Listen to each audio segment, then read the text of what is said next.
You guys, welcome to Sick of Pricks, a type 2 diabetes podcast. I'm Mary, your diabetes bestie. And today we're talking about something that has been all over social media, all over the news, talk shows, everywhere. We are talking about food noise. If you don't know what food noise is, consider yourself blessed. Basically, food noise is that nonstop mental chatter about food. What am I eating later? Should I eat now or should I wait? Did I already eat too much? What's in the pantry? Do we have snacks? Why am I thinking about bread again? Am I actually hungry or just stressed or bored or sad or lonely? Why does my brain feel like it's running a food commercial 24/7?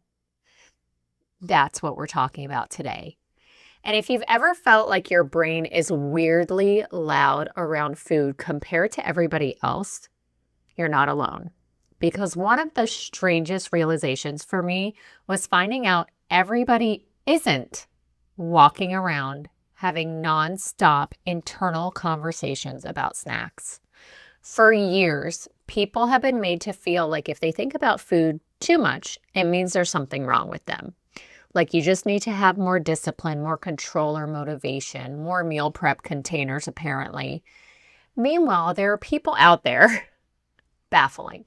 There are people out there who say things like, oh my gosh, I forgot to eat today. Like, I'm sorry. Forgot? You forgot? Never. I don't understand those people. Never, ever has my brain forgotten to eat, okay? Ever. And I thought everybody lived like that. I thought everybody constantly negotiated with themselves about food. Thought about their next meal while they were eating their current one. Opened the pantry 17 times like some new snack was going to magically appear. Had emotional support drive-through orders. Started diets every Monday and mentally quit by Tuesday afternoon. I thought that was just being a person. And then people started talking about food noise online. And it was like the entire internet collectively realized, wait a second, your brain does this too? And for a lot of us, that was really emotional because suddenly there was language for something we'd been silently battling for years. And you guys, language matters because it's really hard to heal from something you don't even know how to describe. So today I want to talk about what food noise actually is, why it happens, why diabetes and dieting can make it so much harder, why this conversation matters so much, and what the heck can we do about it? Because there are way too many people out there thinking they're failing morally when really their brain has just been screaming about food nonstop for years. So let's get into it. Food noise is basically the constant mental chatter around food. It's not just about hunger or cravings. I'm talking about the obsessive loop. Thinking about what you can eat, what you shouldn't eat, what you already ate, what you'll eat later, trying not to eat, rewarding yourself with food, feeling guilty about food, negotiating with yourself about food, trying to be good, promising yourself tomorrow will be better. It's exhausting. And the thing is, for some people, it's loud, like TV static in the background of your brain all the time, loud. Hi, that was me. All the time. But for other people, it's quieter, more occasional, less emotionally charged. But for a lot of people living with obesity, binge eating disorder, chronic dieting, insulin resistance, ADHD, trauma, or type 2 diabetes, it can feel relentless. And I think that's important to talk about because people love to oversimplify this, especially online. The internet loves a just you self-control speech from somebody who has never had to fight their own brain every single day. One of the biggest mindset shifts I ever had was realizing we are not all playing the same game here. Because if one person's brain is mostly quiet around food, and another person's brain sounds like a toddler banging pots and pans with a wooden spoon 24/7, Those are not equal experiences. And yet, we love acting like everyone has the same relationship with food. Spoiler, they do not. And then diabetes adds this other complicated layer to it, right? Because now food isn't just food. It's numbers, it's decisions, blood sugars, fear, guilt, shame, judgment, pressure. You eat something and right away it's like, what's my glucose going to do? Should I have eaten that? Was that too many carbs? Am I ruining my progress? What's my A1C going to do? Am I going backwards? Do I need to start over tomorrow? And oh my gosh, that mental load is a lot, especially because so many people with type 2 diabetes already carry around shame around food even before their diagnosis. People love to boil it down to just eat less and make better choices. And that kind of messaging messes with people because now every food choice feels emotional. And really, diet culture makes this so much worse. I know you're shocked. But think about what chronic dieting teaches people.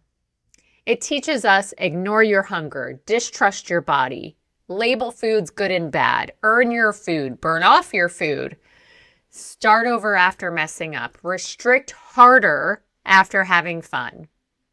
That's not peace. That's obsession disguised as wellness.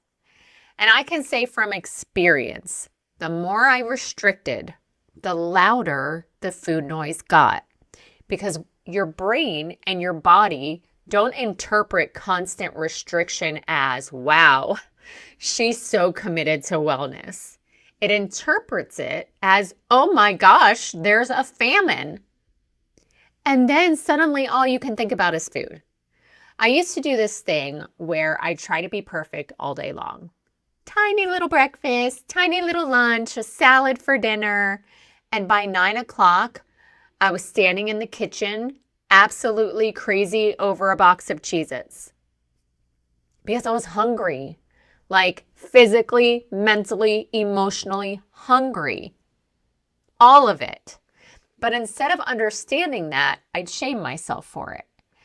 And I think that's what breaks my heart the most about this conversation. How many people think struggling around food means they're broken somehow?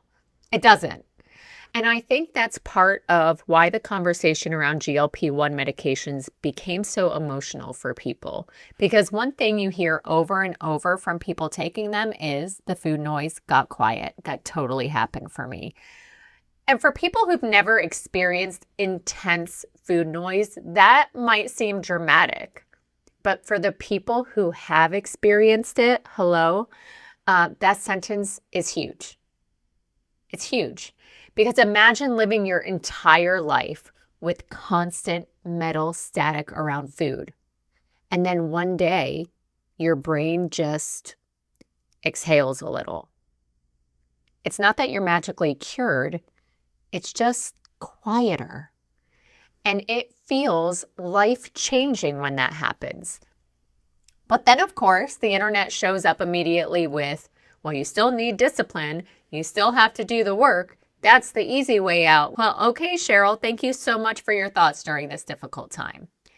Nobody said habits don't matter or nutrition and movement don't matter. But when your brain isn't screaming at you constantly, it can actually become easier to build sustainable habits because you're no longer fighting yourself every second of every day. And in general, I just think we need more compassion around this conversation because food noise isn't one size fits all.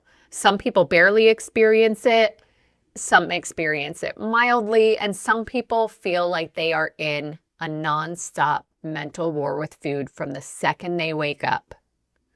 That doesn't make somebody weak. It just makes them human. I also want to point out and just say this because I think it's important. The goal is not to become someone who forgets to eat. I know sometimes people online act like that's the final form of wellness. Like the less interested you are in food, the healthier you are. No thanks. That's not my goal. I still want to enjoy food. I still want birthday cake. And I still want mozzarella sticks without having a full-on emotional breakdown. All this to say, if food noise is something you struggle with, you are not doomed to feel this way forever.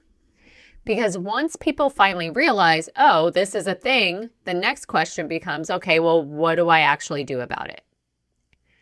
The answer to that question is going to look different for everybody. For some people, the biggest game changer is eating consistently enough. I know, thank you, Captain Obvious, right? I know that sounds almost insulting in its simplicity, but a lot of us have spent years under eating all day trying to be good and then wondering why we're, elbow deep in snacks at night feeling out of control. Your body is smarter than a diet app, okay? If you're constantly underfueling yourself, your brain is going to respond accordingly. For some people, therapy helps, especially when food noise is tied to emotional eating, binge eating, trauma, anxiety, ADHD, or using food as comfort, stimulation, or coping. For some people, improving blood sugar management helps tremendously because blood sugar swings can absolutely crank up hunger and cravings to the stratosphere, okay? Some people, getting off that all or nothing diet mindset helps. When we are constantly labeling ourselves as good or bad around food, that creates obsession. And for some people, like me, medication becomes part of the solution. I really want you to hear this. Using tools to help quiet the food noise is not cheating. Whatever that tool is, whether it's therapy or medication or support or structured meals or habit changes or learning how to eat without shame for the first time in your life. You guys, that's not weakness to admit that you need help. It's support, plain and simple. We do not hand people a pair of glasses and accuse them of cheating at eyesight. Do you hear how ridiculous that sounds? One of the biggest things that helped me, besides medication, was learning to stop treating every food decision like it was a moral judgment. Because when every one of my meals became, am I good or bad? Am I succeeding or failing? Should I feel guilty? Your brain, my brain, was trapped in this hyper-focus mode around food. Everything felt emotionally loaded. Learning how to neutralize food a little, making it not so extreme one way or the other, that helped me. And I had to get really honest with myself about the triggers. Because sometimes food noise is not even about being hungry. It's stress or avoidance, overstimulation, loneliness, exhaustion, dopamine seeking, habit, comfort, numbing. Sometimes I wasn't actually hungry. I was mentally finished, cooked, okay? Well done. And I just wanted relief. And being able to pause just long enough to ask myself, what do I actually need right now? That was a powerful step for me. It's not about being a robot with perfect eating habits. It's about understanding yourself better instead of constantly shaming yourself.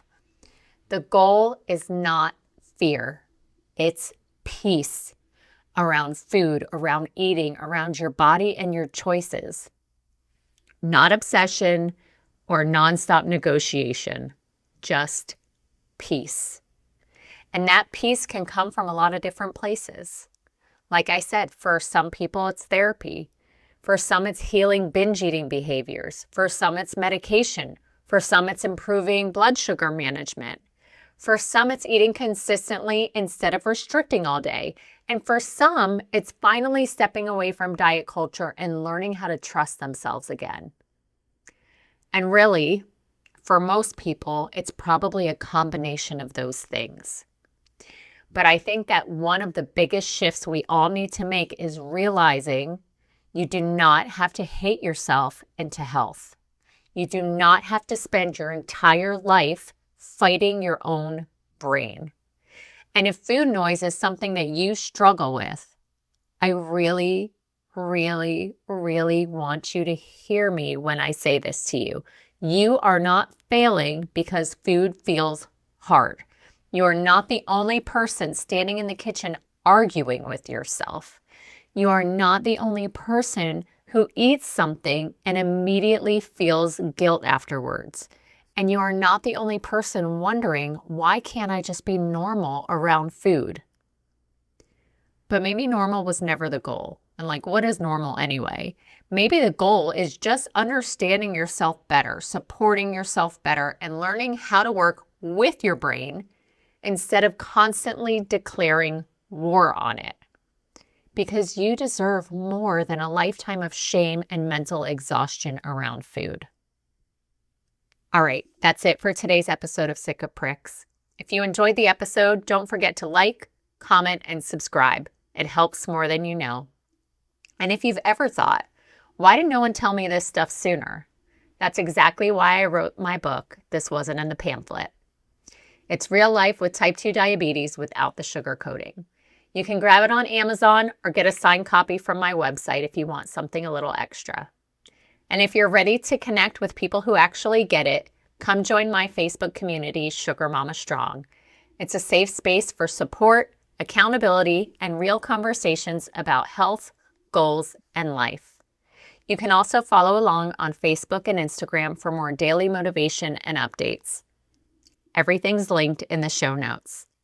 Thanks for listening, and I'll see you next time.